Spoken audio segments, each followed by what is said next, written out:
What's going on, everybody? How y'all doing out there tonight? This is Shabazz with the proper perspective. I got to get it started on a Friday night, real quick. Coming to you live on YouTube. Phone's not necessarily working for TikTok and all and Instagram and whatnot, but I'ma still do my thing tonight. Getting ready. On everybody, how y'all doing out there tonight? This is Shabazz with the proper perspective. I got to get it started on a Friday night. So as we get it started, tell the engineer to key the intro. How y'all doing? Shabazz, break it down with the proper perspective. So much controversy and a lot of deception. You don't know who's coming through with the light and reflection, and whose mouth is mumbling, trick knowledge deceptive. Shabazz, break it down with the proper perspective. So much controversy and a lot of deception. You don't know who's coming through with the light and reflection, and whose mouth is mumbling, trick knowledge deceptive. Shabazz, break it down with the proper perspective. Shabazz, break it down with the proper perspective. Break it. All right, so how y'all doing out there tonight? Like I said, this is Shabazz with the proper perspective. I'm gonna try to slow walk this thing tonight just to give whatever audience members I can find a moment or two to get up in here. You log on and you get these little messages that tell you, wait one moment, we're sending out notifications. But we're gonna be talking about something that's kind of on the sneak tip controversial, but I ain't trying to really go hardcore with it like that. I'm not the controversial type of guy. But what we're talking about tonight is actually what we're gonna do tonight is a reaction video.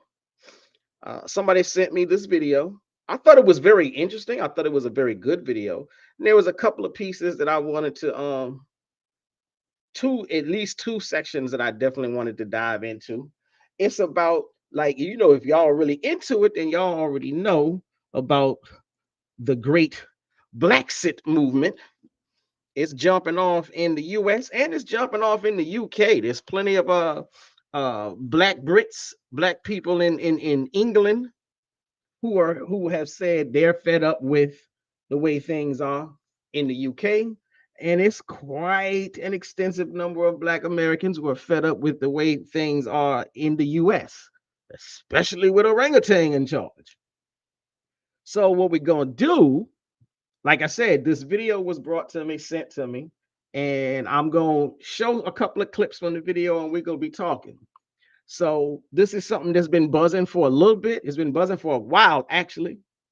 And we're gonna watch the clip, and then we're gonna break some things down. Now, if you are aware of this, then you might not necessarily take offense. If you're not aware of these things that happen, then you might feel a little hot under the collar. It's one of those conversations that can go left real quick if you're not careful. But that's my job, ladies and gentlemen, brothers and sisters. It's my job to be very careful because I don't want this to go left. I'm going to try to break it down with the proper perspective so y'all can see both sides of the coin. Now, in this video, we got ourselves a piping hot take, a piping hot perspective from a brother named Jeff, who's got a pretty interesting perspective on how the presence of African Americans in Ghana is impacting the economy, particularly when it comes to pricing of certain things. So now, before we dive in, I'm gonna need y'all to keep an open mind. This is a very complex issue, and we're gonna make every effort to look at both sides of the coin, to look at both the frustrations and the opportunities that come with those frustrations. But look, don't just take my word for it. Hopefully I give you enough information and you're going to be able to see what it is we talking about. Now, obviously, I got to set things up. I got to get the videos pulled. I got to share the screen. So let me do a little bit of work in the back a little bit. Maximize this. See, should have been like that the whole time. But buckle up, because you might agree. You might hear something that you agree with. Now let me hit this. Let me hit the video clip real quick. There we go. Try to hit the video clip. Now, I got to share the screen. So we gonna make every effort to get this thing rolling. Where is my share the screen button? Here we go. Share the screen. Turn on the volume. How y'all doing out there tonight, ladies and gentlemen? If you are here on YouTube, then you already know the address. But I did drop a few links other places. So if you're watching anywhere else, youtube.com/@theproperperspective. You know I'd appreciate it if you hit the like button. You know I appreciate it if you hit the bell for notifications and leave a comment. So we getting ready to knock this thing out. You know, they always got to have these little video commercials. E-file is now open. Snap your This is not what I want to share. So let me come back over here real quick. And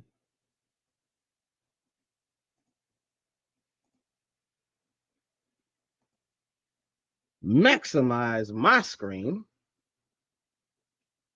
And let's see. Stop the share. I hate these type of things. Stop the share. So again, please hit the like button. And if you're joining on the chat, you will notice I got a rather interesting comment for you to respond to. Now, what is that comment? Let me pull that up so I can make sure everybody knows what it is. Let me pull that comment on up. Drag this and let me see. Get up into this chat real quick. That's not the comment. So let me see. What I want y'all to respond to. Here we go. So,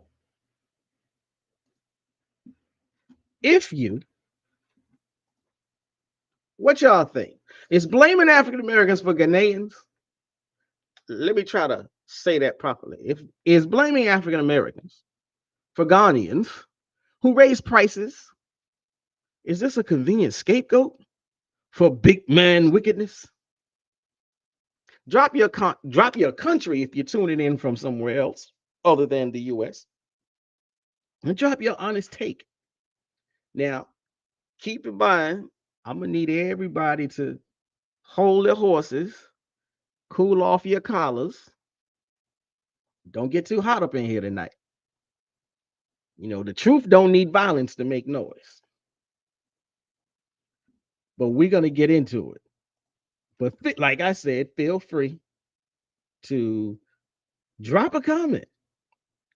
Now, as I get to the meat and bones of the situation,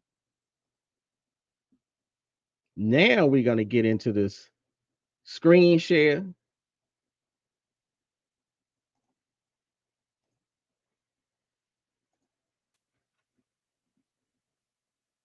There we go. So I'm going to play this clip and y'all tell me what you think. Let me ask Jeff what he thinks here, because he is swallowing hard. I don't know if you think this is great advice or if you see it as somewhat condescending. What are your views? Yes, I think what Prof is saying is quite true. Now, I heard my sister from behind me say that these people have money coming in. Yes, they may think that what they have is not enough for them as they come in here. But from the ordinary person on the streets of Accra, let's say Oxford Street. If you think if I want to walk on Oxford Street and buy what Prof is wearing, I can walk there and buy it. But can you imagine getting to Oxford Street and there's a vendor selling this thing, Prof standing there? The moment the person realizes Prof is coming from outside, his donation, the person prices this thing very high. So it brings a certain gap. But at the end of the day, once the prices go up, it doesn't come down. And we are the ones who suffer eventually. And that is a problem we are facing here today. Their presence is actually creating a problem for us economically. But I want to come back to you, Mr. Kwesi, because obviously these emotional... Yeah, here we go, ladies and gentlemen. Now, did we catch that? Stop the screen share. Come on back to the main screen. Here we go. So now, did y'all catch that? Did y'all hear what the brother was saying? Essentially, let me narrate it for you. Essentially, what he was saying was when African Americans come to Ghana, African Americans end up in some situations, in certain circumstances, they end up paying a little bit more than the normal price, than the regular price for certain items. And so, okay, well, this may be true. I've been to Ghana a few times. I've been to Ghana, Senegal. I've been to Egypt. I've been to that's African countries. I've been to Jamaica. I've been to Mexico. I'm not gonna say that what he's talking about is only something that happens in Ghana. I think it happens all over the place. It happens everywhere. But we're talking about Ghana tonight. We're talking about African Americans in Ghana tonight. And just in case you're not sure, I am definitely 100% in favor of the Black Sit move. I am 100% in favor of the Garvey style movement of go back to Africa. So again, I don't want anybody to take what I'm saying as he taking shots. He trying to get it started. Nah. I just want to have an honest conversation. I just want to have a real, authentic dialogue. In as much as possible, a dialogue can be happening with one person with the mic, but you know what I'm saying. But I want to draw an analogy before we really dive deep. I'm going to draw an analogy to when African Americans go to Ghana or move out of the country and some of the things that they experience. There's an analogy to what happens in the US. And here's the analogy that I'm talking about. In America, we have this thing called gentrification. And when gentrification happens, Black people are often the ones pushed out of the neighborhood, of the environment, of the area. Wealthier, usually the white ones, wealthier newcomers move into historically or traditionally viewed Black neighborhoods. And what happens? Property values rise. Landlords hike up the rent. And wherever possible, grocery stores, food sellers, other types of items end up increasing. Now, that last one may not be, that's not the hardest example. I can't say I got definitive facts, but there's some research that would suggest it in certain areas.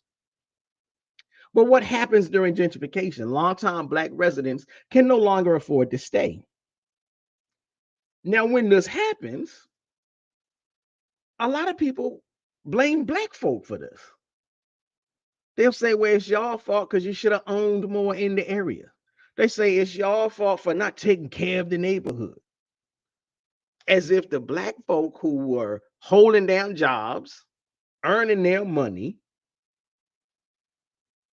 paying their rent, had control over the economic shift. You can pay your rent all day, every month on time. You can pay your mortgage note all day, all month, every month on time. But when them big corporations decide that they want to gentrify an area, now y'all know it's some stuff that's going to happen that is way beyond the control of the little guy. And so I'm bringing this analogy to segue and paint a picture, if I can say it that way, to what's going on in Ghana. So look what's happening. Local Ghanaians are complaining that prices are rising, especially in major cities like Accra. And a lot of them are saying it's because of the influx of African Americans and other foreigners. They always throw the and other foreigners into the mix. But then when you see them on on YouTube channels, when you see them on social media channels, and when you see people having these conversations, they always tend to zero in on the African Americans, which, if we're gonna keep it real, especially in Ghana at least, the African Americans constitute the smallest percentage of foreigners. Now, you may feel a certain way about considering an African American a foreigner in Ghana. I'm not here for that. I understand if you do, but I also understand if you don't. But this is what I want to be clear about. African Americans moving to Ghana are not the ones setting prices. This is the thing that seems to be missing from the conversation. Just like in the US, when gentrification starts, African Americans are not in control of these huge corporate banks and corporate real estate companies that take charge of these situations, that mastermind the gentrification process. Where black folks are not the real estate developers. And so now, if that's how it is in America, now when we hop on that plane and take a 10-hour flight or a 13-hour flight, and we land in Ghana, guess what?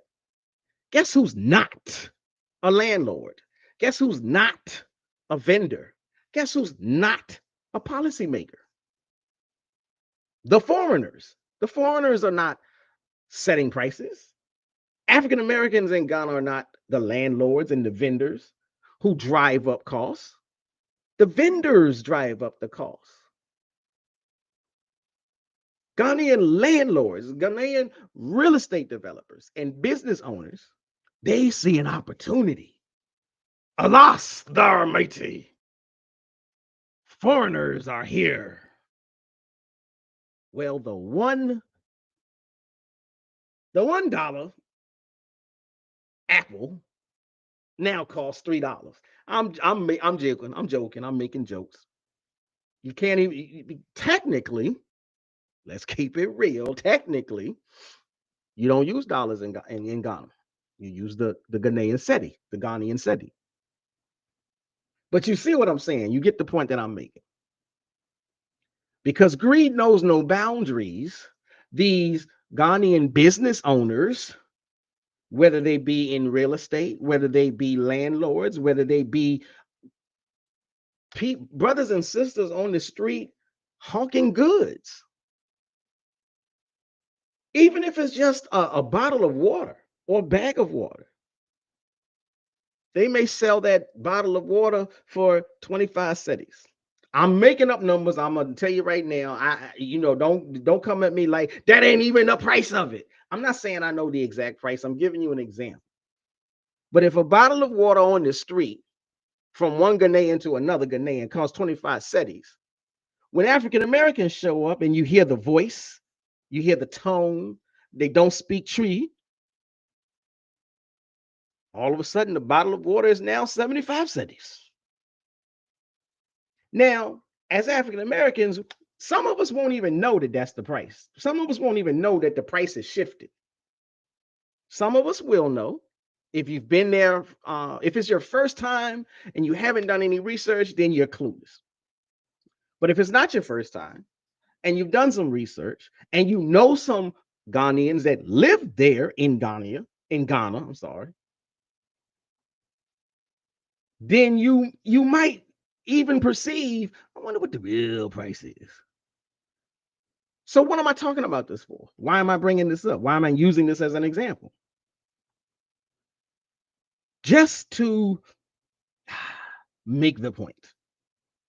It's the landlords, the real estate developers, the business owners, the sellers, people who have the product for sale, whatever that product may be. They see an opportunity to charge foreigners more. And we are all human on this planet. And as all humans are, at the very least, susceptible to the powers of greed, to the temptations of greed, and greed knows no boundaries. Once they've gotten hooked on the idea of going up 3 times the price on the foreigners, these same greedy people will turn around and look at their own countrymen and say, well, if the African American can pay it, so can you. So that dashiki is no longer 50 cedis, it is now 150 cedis for the African American and for the local Ghanaian. They start charging everyone more. Now, there's a word I learned from some of my time in Ghana. There's a word I learned in discussing this topic, and not just this topic. Now, forgive me if I pronounce it incorrectly. I am by no means am I trying to come across as an expert or even knowledgeable, because I'm not that knowledgeable of tree. I have taken some opportunities. I have worked with a couple of tutors, but I don't know the language like that. I haven't studied it that extensively. But a word was slipped to me, and the word is adirijiamfo.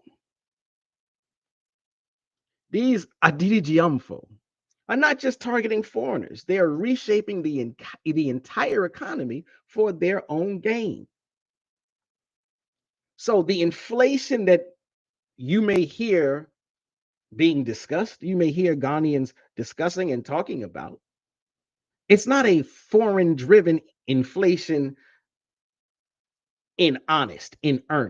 It may look like it's a foreign driven inflation because you say, well, it's those people over there, it's these newcomers who are paying higher prices. So it's got to be their fault. Open your eyes, please. It's not the newcomers, it's the price setters. This is what you call seller driven inflation. It's seller driven inflation. If I have something for sale for $5, and then I turn around tomorrow and I say, actually it's $15. I'm sorry. That was a mistake. I'm sorry. That's not the customer's fault. So let me try to break this down just a little bit further. Price setting power is what we're talking about. Now in America, Black folks don't control the banks. We don't control the real estate firms. We don't control zoning laws.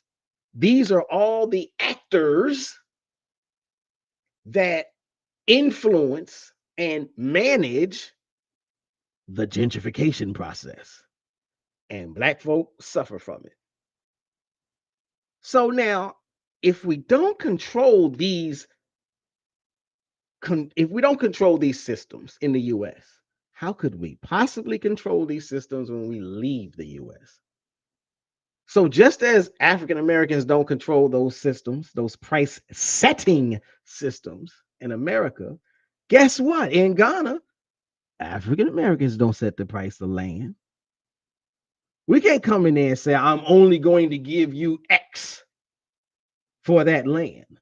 We can't come in there and say, I'm only going to give you X for the rent or the goods, the produce, the food, the meal.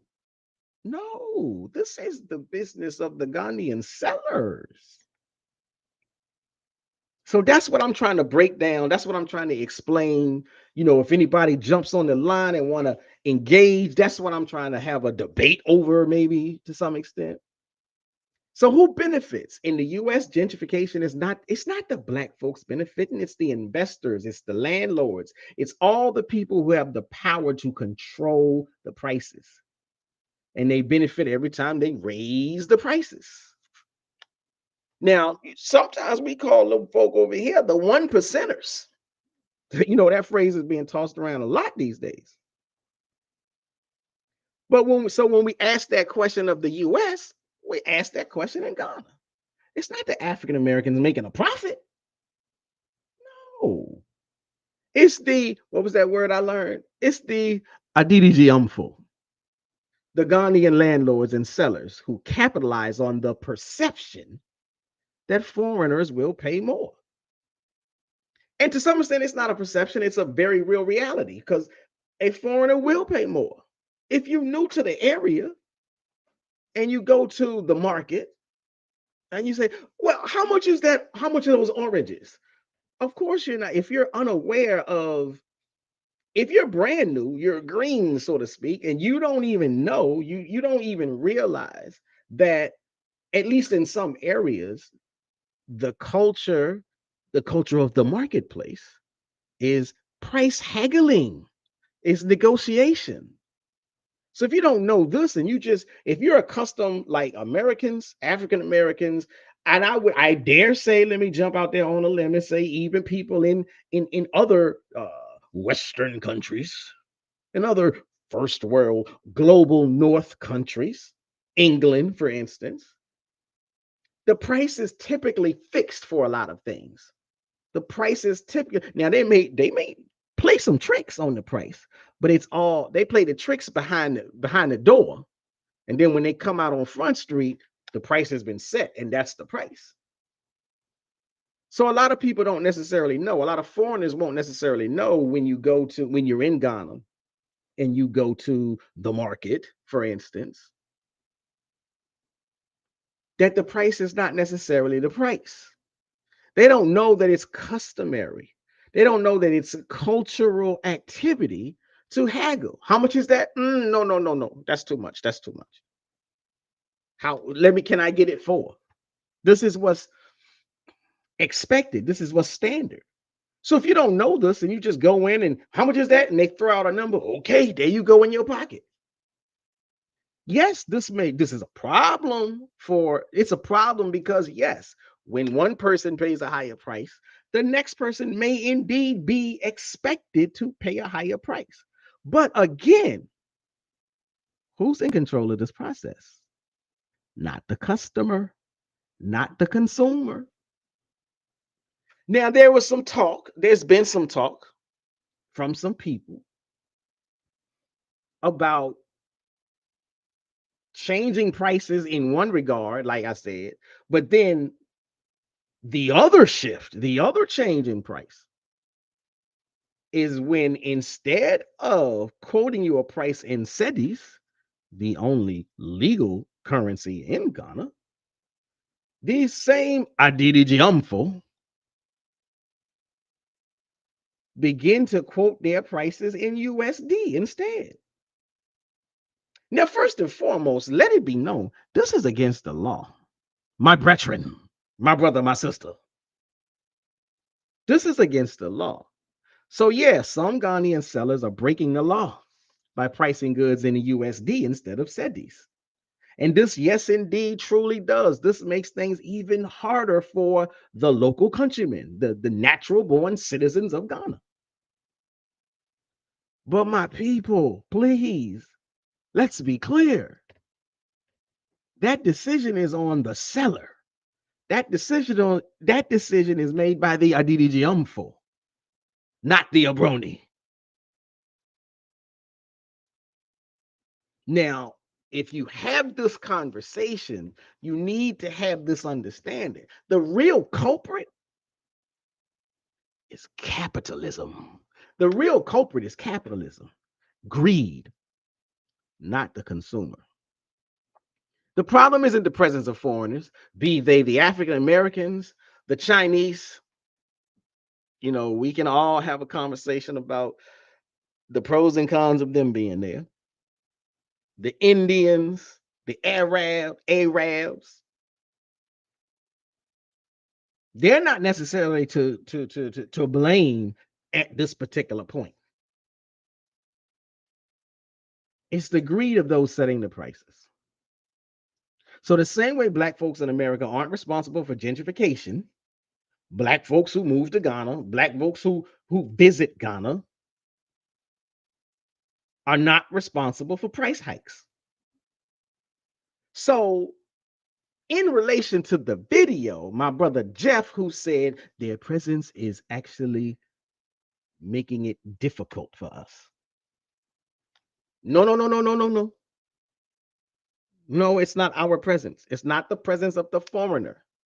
The greed of the Ghanaian seller is actually making it difficult for you. That's the main point I'm trying to put out there. But again, like I said, in my efforts to provide the proper perspective, in my efforts to be fair and firm, I will indeed, I say the bottom line, Ghanaians are being hit with rising costs and they are understandably frustrated. My main point here is blaming African Americans is misplacing the anger. Just like blaming Black folks for gentrification in the US is missing the real problem, missing the real source of the problem. Now, I'm gonna go off on a rant for a second. I'm gonna try to paint another picture for you. Because I mean, I do think it's important to have this kind of a conversation, but it's important to really have an accurate understanding of the situation. So I'm gonna give you a few examples. So when Ghanaians blame African Americans for the rising prices, that's like blaming the tenant for the eviction notice. When everybody knows the landlord raised the rent by $500 and he did it overnight. Why are you mad at the brother next door for not moving out fast enough? Meanwhile, the real snake is the one cashing his check, your check, and buying himself a new Benz. That's what it's like when you blame the visitor to the country for the prices. Why are you letting the culprit off the hook? I don't believe there's a psychological term for that, but I ain't supposed to be here for that. I'm not a psychologist. But let me give you, I got two more examples. It's like going to the market. I brought this up a little early. It's like going to the market and seeing that the tomatoes are now 70 cedis a basket. And instead of asking the seller why, you'll turn around and fight the woman behind you in the queue because she speaks with a Nigerian accent. No, people. This is not what we're doing. This is most inappropriate. It's like, if your house is on fire, do you want to put out the flames or do you want to argue over who lit the candle? That's the question. You want to fix this problem or do you just want to yell and scream? Because while you yelling and screaming, the landlord is standing in that corner holding the matchbox and the keys to the fire station, and he whistling Dixie like he don't know what's going on.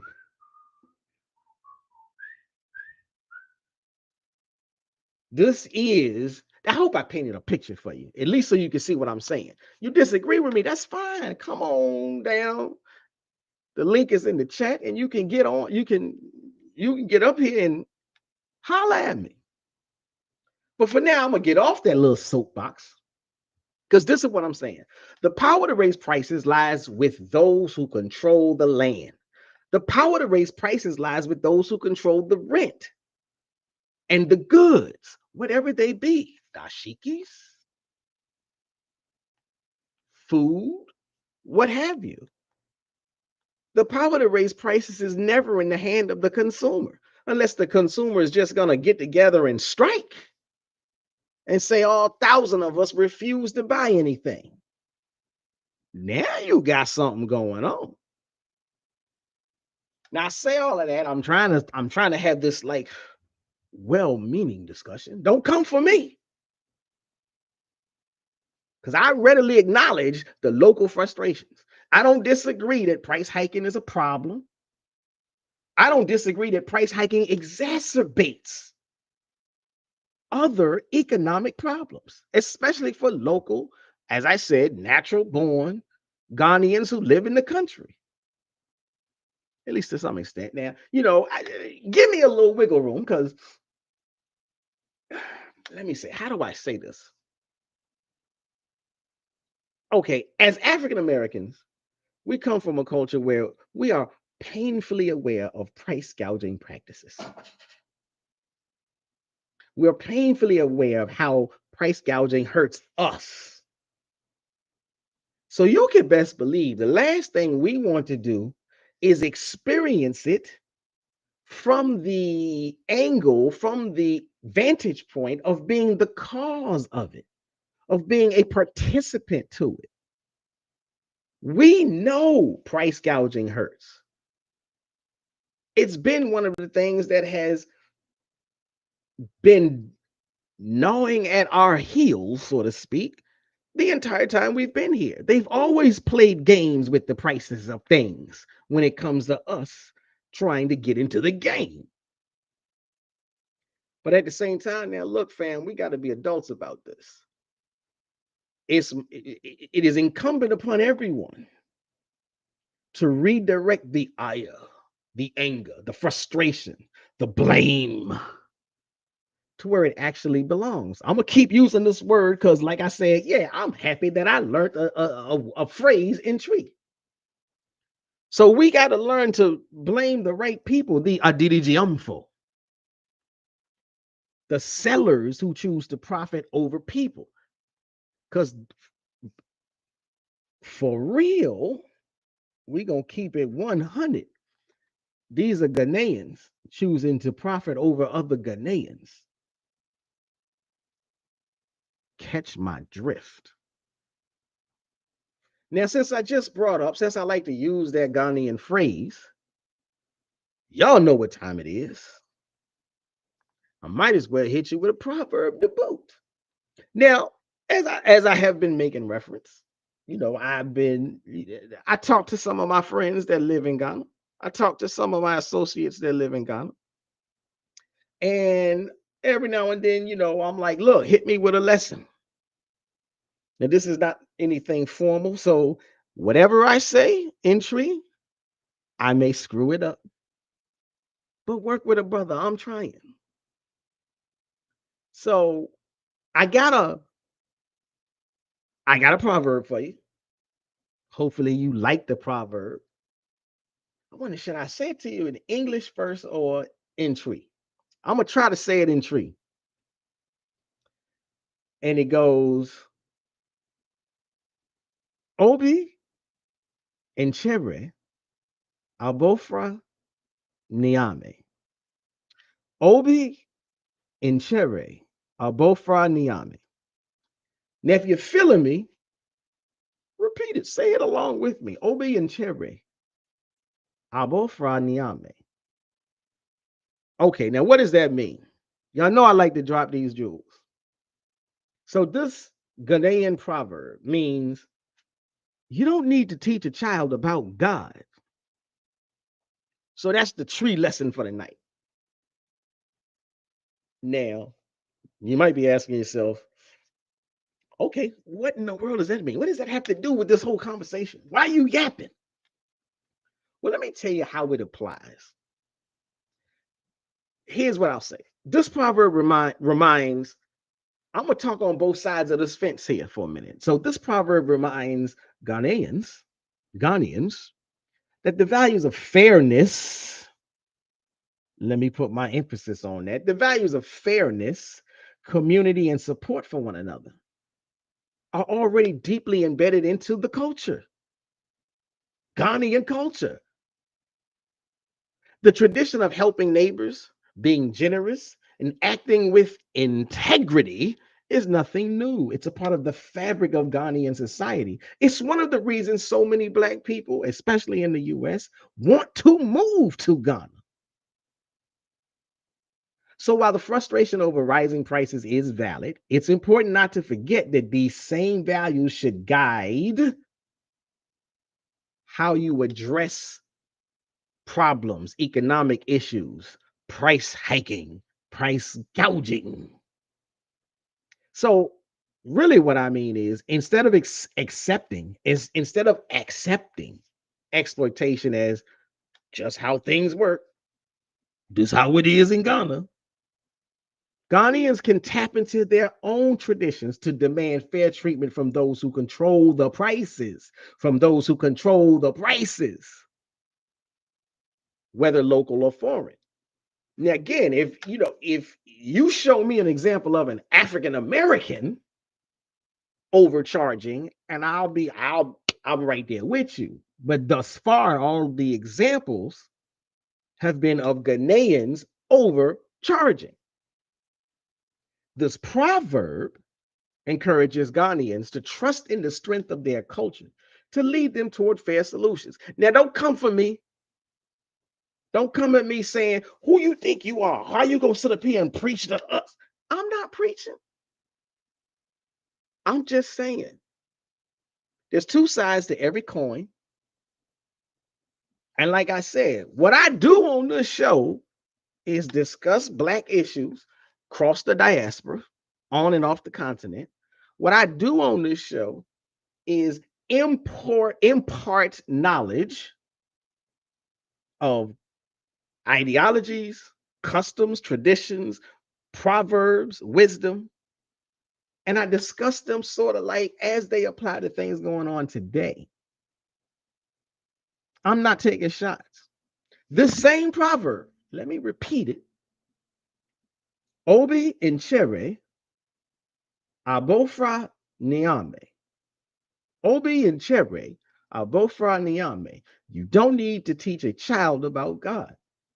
So in this proverb, Ghanaians need to look within to come up with solutions. But I'm not only talking about Ghanaians, I'm talking about African Americans too. For African Americans, this proverb serves as a gentle reminder that they are not coming to Ghana as outsiders. Some will look at you as outsiders. You better be ready for that. And don't get all bent out of shape about it. As much as you are an African American, you are in the global world an American. Now, I know, like, if you ride with me on some political issues, I know that statement is going to sting because I had to come to terms with it. I don't like it. I don't like admitting it. I don't like discussing it. But at the end of the day, I got a blue passport. I don't have a red, black, and green passport. You know, the Pan-African pro-Black community ain't got that far yet. I wish they had.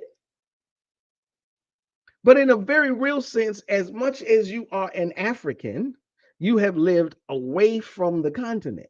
You're going to be looked at least by some, as an Obroni. But we do have a shared cultural heritage. And if you take the time, you will see we really on the same page. We just got to fight through the muck and the murk that's been thrown up into the mix. And I say that to say this. African Americans don't need to be taught about community. African Americans don't need to be taught about fairness or the need for mutual respect. As African Americans, I'm including me into the mix. We already know. We know these values intimately because they are the foundation to our culture, just as they are the foundation to the culture of Ghanaians. So rather than falling into the trap of blaming Ghana for the challenges that arise with economic changes, because yes, there are some African Americans that will get angry. I came over here, I thought we was looking at each other like brothers and sisters, and you're going to charge me more than you charge the next person. First off, that's going away fast anyhow, because these greedy sellers are beginning to say, if I can charge the African American 3 times the price, I'm going to keep that price up for the Ghanaian, excuse me. But yes, when you go to Ghana, when you go to Africa, when you leave the United States, you can best believe if you carry yourself to Mexico, if you carry yourself to Colombia, there's going to be some people that look at you as Hey, we are melanated folk. And there's going to be some people that look at you as, you one of those gringos, ain't you? Well, I want more money out you. That's just what it is. What they say, you're going to always run into haters. When you stay in the United States, you run into haters. There will be people in the US that try to take advantage of you. There will be black people that try to take advantage of you. So you can't get but so bent out of shape because somebody else who shares your skin tone complexion is trying to get more money out of you. Like I said, you gotta know, at least know that in that culture, price haggling is the thing. So it's not like they're really trying to get money out of you. They have a set price. I mean, companies in the US do it anyhow. They call them sales. 30% off, 50% off.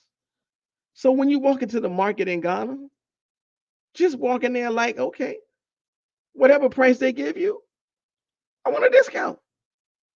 My brother, you got to hook up. You got the skin tone hook up. Can't you give me the brother from another mother hook up? So don't fall into the trap of blaming Ghana or Ghanaians for the challenges that arise with economic changes. African Americans can lean into this shared understanding and work alongside other Ghanaians to foster solutions. Because what we need is solutions. We do not need another 1,000 videos on YouTube, another 500 posts on Instagram, another 1,700 Facebook messages. Oh my God, I can't believe they're doing this. Oh my God, you guys here are hurting our prices. No, what we need is a solution. We need a solution. So if we join forces, Ghanaians and foreigners, the Obroni, the Obibini, I must say that wrong too, Obibini foreigners can join forces. And we can both help to ensure that fairness and accountability, are the guiding principles in solving these issues.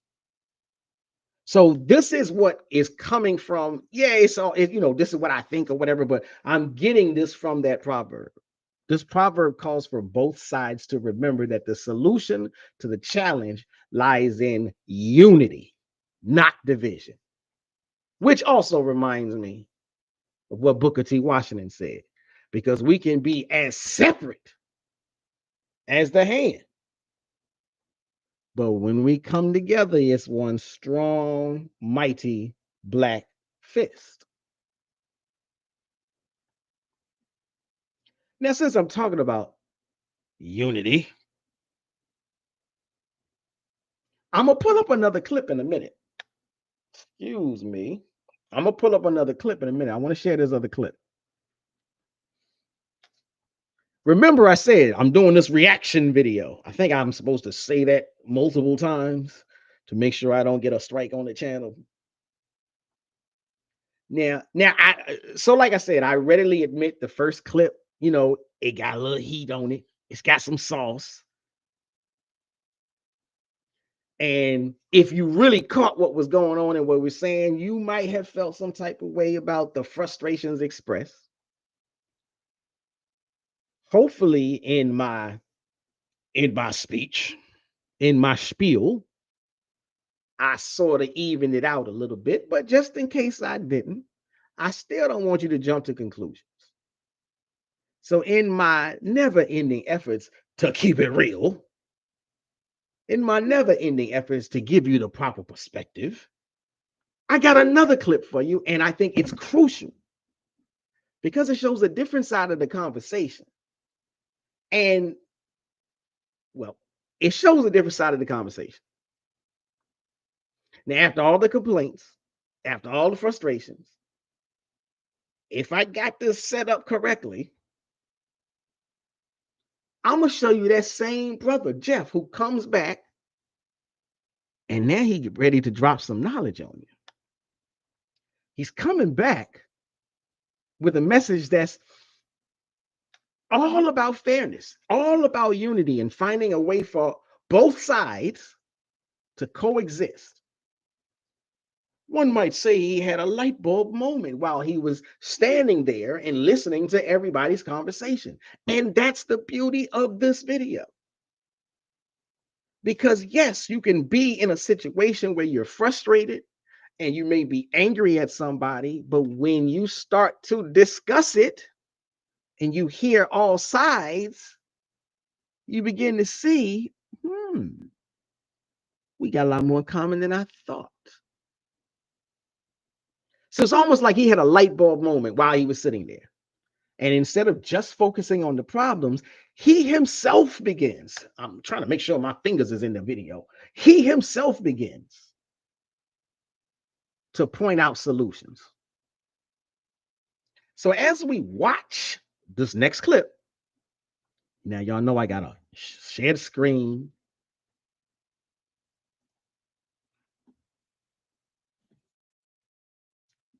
And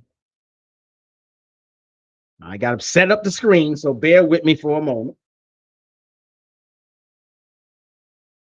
Because what I want us to think about while we watch this next clip, the end goal is solving a problem. So how do we turn a frustration into an opportunity for growth? How do we turn anger? How do we turn frustrations into an opportunity for collaboration? This is where the conversation gets interesante, very interesting.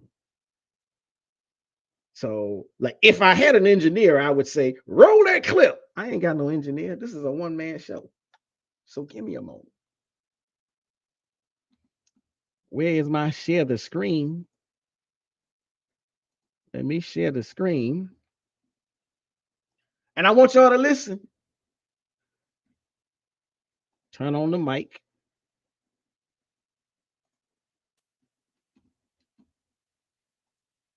Turn up the volume.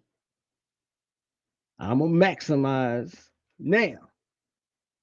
So listen to this.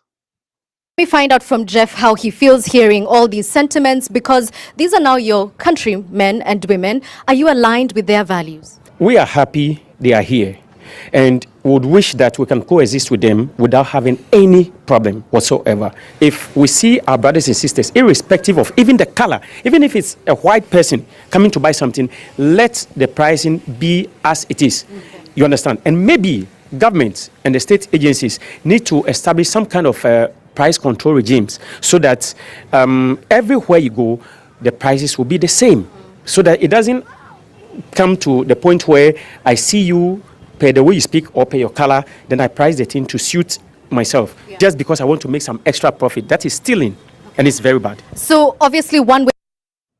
So y'all heard that, right? Let me come back onto, let me get back on the main screen, stop sharing.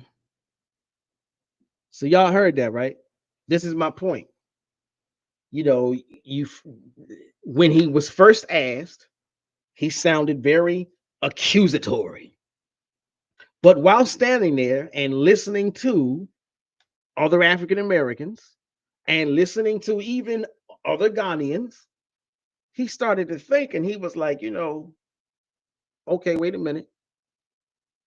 There's another side to the story. And see, that's the thing. There's always another side to the story. What's this, like a little adage they say a lot of times? What do people say is his side, is her side, and it's the truth.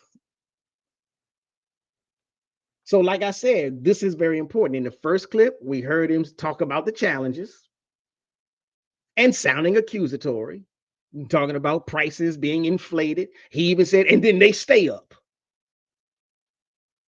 Now, there's no doubt that that's frustrating. But what I love about this second clip, and I'm so glad that my brother sent it to me. But what I love about this second clip is Jeff starts off in this second clip acknowledging those frustrations, and then he starts to shift gears. He talks about the core values that should unite us all: treating people fairly, regardless of background, regardless of color. And he talks about the need for a system that doesn't allow exploitation based on someone's appearance, based on someone's accent. What Jeff is suggesting is not just a solution to an immediate problem. It's about creating a culture of fairness and accountability. That's why he said, he made reference to the government stepping in. That's what's most powerful. He's calling for price controls, fairness, equal treatment. That's the type of unity we need. I know, trust me and believe, trust and believe. Please believe me, please. I know it's easy to get lost in the frustration, but it takes wisdom and strength, and it takes integrity to say, hey, yeah, we got a problem, but we can fix this together. We're not going to fix it fighting. We're not going to fix it fighting. This is the moment where frustration turns into action. Light bulb moment. The point he's making here isn't just a critique, it's a solution. He's essentially saying, all right, everybody, let's stop this blame game. We need to build a system where both groups are treated fairly, no matter who you are, no matter where you come from. Because it's the Aditi Giumfo, it's the fat cats, it's the oligarchs on whatever continent they may be that's manipulating the system to disadvantage everybody. So for anyone who might have jumped to conclusions about the first clip, let's remember that Jeff redeemed himself, that Jeff came full circle by bringing the conversation back to what matters most: fairness, unity, respect. That's the kind of message we need to be spreading. That's why I wanted to have this conversation about this video. Now, I got another little angle for you.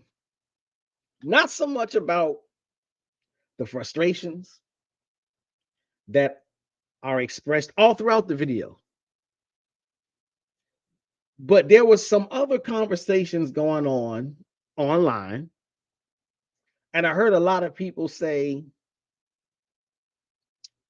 a lot of people were giving, kudos to the channel itself for having the conversation, for hosting the discussion. And I'm not the brother to take shots, but I do have a complaint. I have a complaint to lodge. Where is the manager? You ever notice when folks start talking about price hikes in Ghana or anywhere, the conversation always seems to boil down to consumers, blaming other consumers. You ever notice when, even if you take the fight, if you take the problem away from this price thing and you just talk about the interaction and the engagement, it's always the African Americans versus the Ghanaians or the Nigerians or what have you. But you know who's always missing in these conversations? The puppet masters, the manipulators, the ones who created all of these problems in the first place.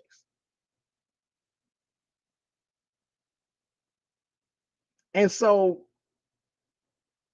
in this respect, you know how they say, I say all that to say, in this respect, I did all that conversation showing those other two clips just to come to this point.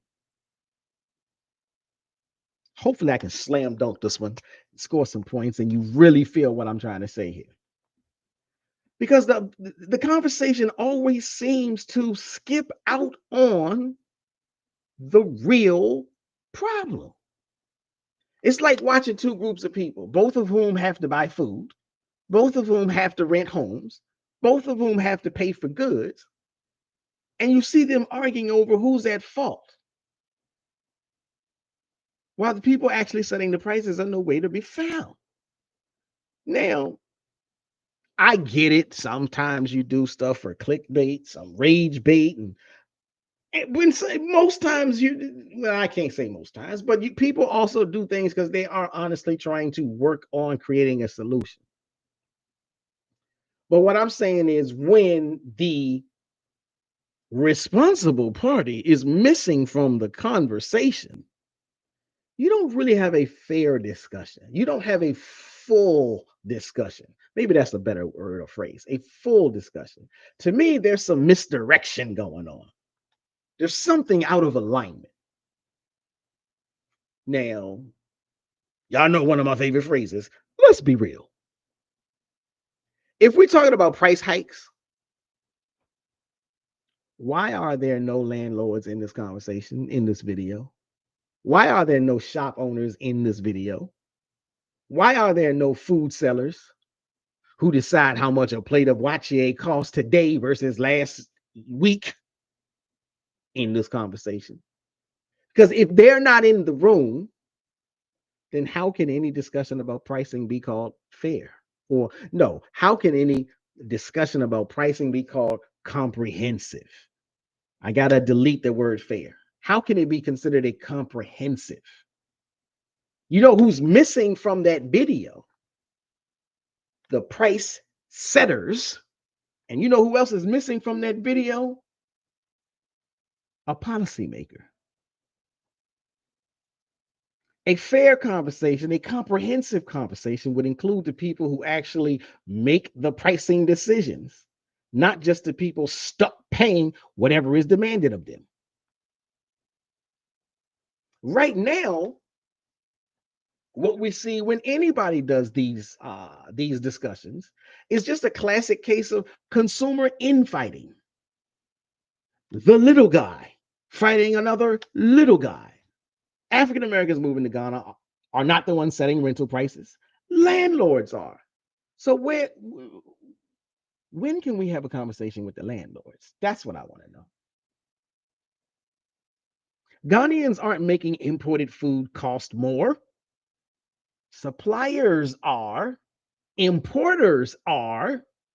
Now, when I say Ghanaians, I mean like the local, the common man, the everyday person, the brothers and sisters on the street who are essentially in the same boat as African Americans who visit or move to live there. It's the business people.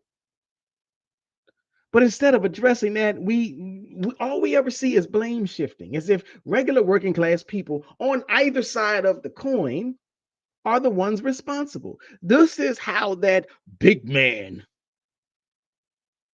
this is how that Adidi Jiamfo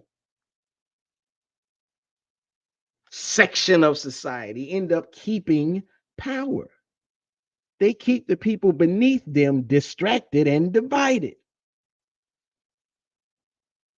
Now, as African Americans, for certain, we come from a culture where we got some experience with this. We know we come from a culture where we have to read between the lines and shift through all the madness to figure out, to discover, to decipher who's really to blame. So let's be clear.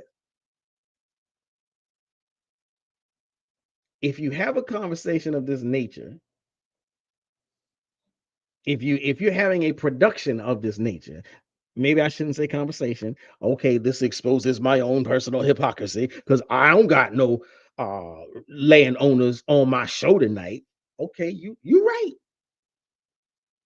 I don't. I'm over here in the US. I'm not in Ghana. I don't have access. So take me off the hook for a hot second, please. I'm trying to make a point here. So, but let's be clear, because one thing I'm not trying to do is insult anyone's intelligence. This is about recognizing who actually controls what.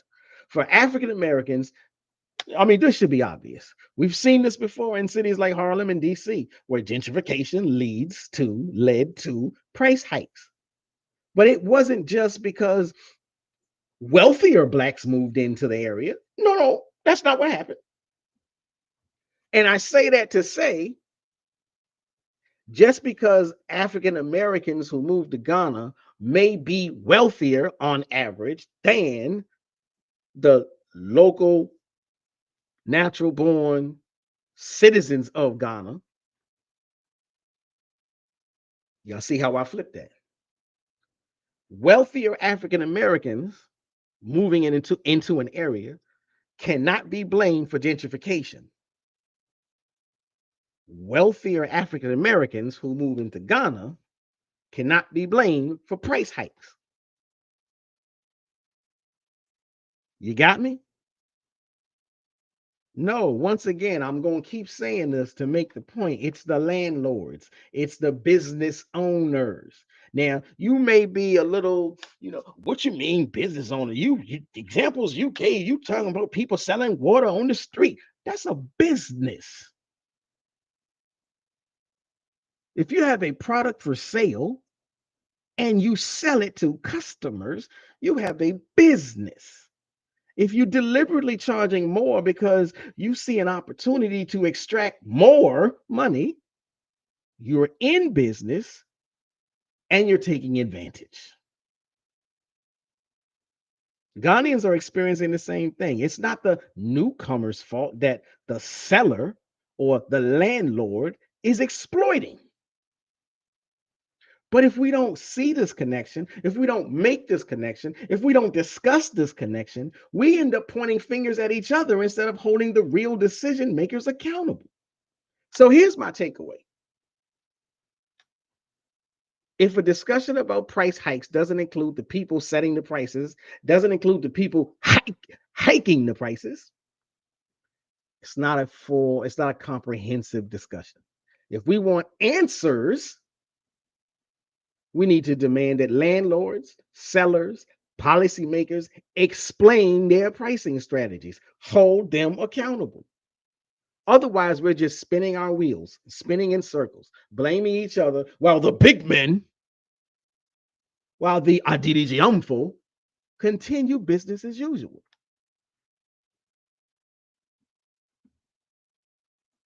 Now, almost every time I use my new tree word, I'm trying to bring up a new African proverb. So my next one, ladies and gentlemen, again, bear with me. I got to get myself together. It's a little bit in the head, but it's not fully on the tongue. So let me say, Namfo na ye deye inseum. I know I messed that up. Namfo na ye deye inseum. Namfo na ye deye inseum. Inseum. I'm proud of myself for fumbling, though I did, getting that one out. It's one of the harder ones. I've been trying to practice it. But what does it mean? That's the tree version of the proverb I'm trying to introduce and throw on you. What does it mean? It means we use friendship to solve problems. Namfo, or I don't know if you can hear that. I'm trying to get that sound out. Namfo, namfo, na, yede, yensim. We use friendship to solve problems. So what do I mean? Instead of turning against each other, when has that ever worked for anybody? Instead of turning against each other, both local Ghanaians and returning African Americans should be demanding accountability from the landlords, the developers, the business owners, and dare I say, because I've read another story earlier today after I had already got set up, dare I say, now I can't, the landlords, the developers, yeah, the business owners, but I read a story where even some of the kings, even some of the chiefs who are selling land to African Americans or giving land to African Americans, because they are the chief, they do have the ultimate control of the land. But they're not notifying the local Ghanaians who, in some way, shape, or form, know that the land is being given until after they look up and there's this foreigner, there's an Obroni telling them, get off my property. Now, when the smoke clears, when all the dust settles, we use friendship to solve our problems. Once conversations are had, the African American who was given the land or who bought the land discovers that the local Ghanaian was never informed of a land acquirement. So again, what does this all mean? We have to find a way to get all interested parties in the room to have these conversations. That's the only way that you're going to be successful in demanding accountability. Black people's strength worldwide has always been in unity, not division. This is global unity. This is local unity. Separate as the hand, united as a fist. Now, I got one more clip that I want to play, but that's really all I got for you tonight. I didn't want to belabor the point. I wanted to make the point that yes, there may be problems. Yes, there are problems. But tonight's reaction video was all about finding solutions.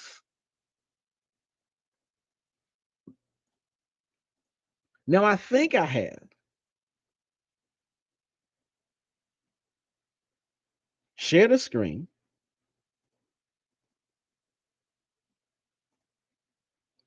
And we're going to come to this idea because this is what this third clip is really the one that sort of like brings it all home the way I just discussed. So let me share the screen. Wait a minute. Nope. Stop sharing. Let me share the screen. Got to make sure you can hear it, ladies and gentlemen. So here we go.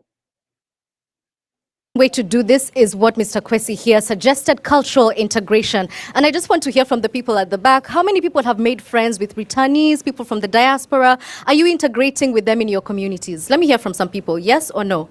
Yeah. Where I used to work, which is a beauty salon, a lot of the diasporans do come. What I try to do is I tell them, okay, if you want to buy this, when you get to the market and then they give you a higher price, maybe the thing is priced 100 cedis, slash it to like 50 cedis. So I try to give them tips. All right. Could you? Yeah, us Ghanaians get the exposure when we integrate with the diaspora. It opens our eyes. It generally gives us access to so many things to see that our skill sets can play on the global scale, and then we can. Let me tell you the truth. The Ghanaian dream is that we can earn first world money while we're still here. That's the Ghanaian dream. Okay. So once the diasporans integrate with us and we're exposed to that, we don't want to go anywhere because we don't want to go and pay all the 40% taxes and all of that. Okay, you wanted to. So again, y'all see what I'm saying? So you see what I'm saying? Through conversation, through friendship, through exposure, through uniting, a lot of these problems go away. You see, you hear, that's two other Ghanaians saying when they get opportunities to have real life conversation with African Americans, you don't see no hostility. You see, well, let me help you. Let me show you this. Let me tell you about this. When you go there, they're going to jack the price up. Here's what you do. You tell them take 50 cedis off of it. Separate as the hand, united like a fist. So like I said, that's really all I got. You know, I appreciate the brother that sent me the video. And like I said, I wanted to have this conversation. I'm not the type. I don't do clickbait. I don't do rage bait. At least not effectively. Now I may try to have a provocative title, but I don't do YouTube beef. I try to provide information that is fair, firm, balanced, that has a proper perspective, and that can help broaden horizons, open minds, and push dialogue into the directions that it should be. That's what it's about for me. So with that said, ladies and gentlemen, brothers and sisters, pro-Black family, Pan-Africanists, where you at? What I'm going to do is, once again, like, share, and subscribe. Like, share, and subscribe. Like this video. Share this video with anybody interested in Ghana, with anybody interested in a Pan-African perspective, with dialogue. And y'all know what I'm about to do. I'm about to get on up out of here.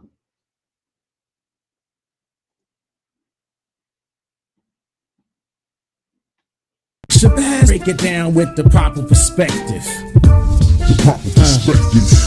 So much controversy and a lot of deception. You don't know who's coming through with the light and reflection, and whose mouth is mumbling, trick knowledge deceptive. Shabazz, break it down with the proper perspective. So much controversy and a lot of deception. You don't know who's coming through with the light and reflection, and whose mouth is mumbling, trick knowledge deceptive. Shabazz, break it down with the proper perspective. Shabazz, break it down with the proper perspective. Break it down with the proper perspective.